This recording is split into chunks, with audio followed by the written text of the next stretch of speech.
Tahukah kamu, kekerasan di sekolah sering terjadi di Indonesia.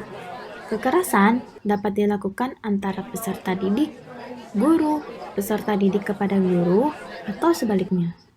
Komisi Perlindungan Anak Indonesia mencatat sebanyak 17 kasus kekerasan dengan melibatkan murid serta guru terjadi selama 2021.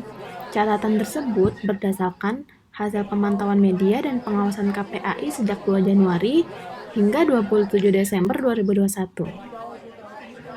Kekerasan juga bisa dilakukan di mana saja, terutama di sekolah.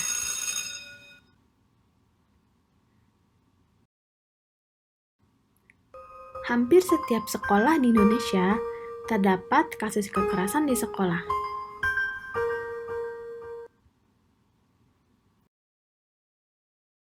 Kekerasan bisa terjadi dari tingkat universitas, kemudian turun ke tingkat SMA, lalu SMP, bahkan hingga sekolah dasar.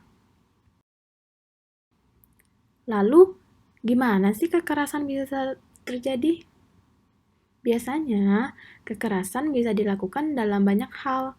Bisa terjadi secara verbal, bisa terjadi secara fisik, dan bisa terjadi secara elektronik.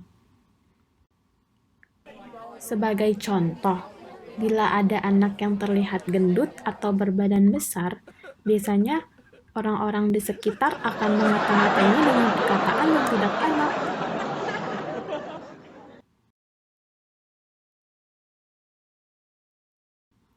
Lalu, apa sih dampak dari kekerasan di sekolah?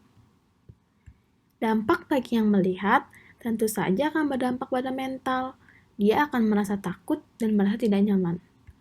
Kemudian dampak untuk si pelaku, biasanya pelaku akan mendapat saksi dari orang tua, dapat sanksi dari pihak yang berwajib atau di persidangan, dan bisa sampai akhirnya di penjara loh.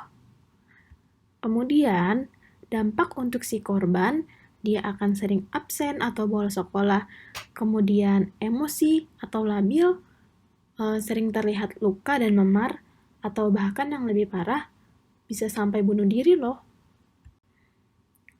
Lalu, apakah kamu siap menerima perlakuan seperti itu? Karena jalan kalian masih panjang untuk sebuah kebaikan, stop kekerasan di sekolah.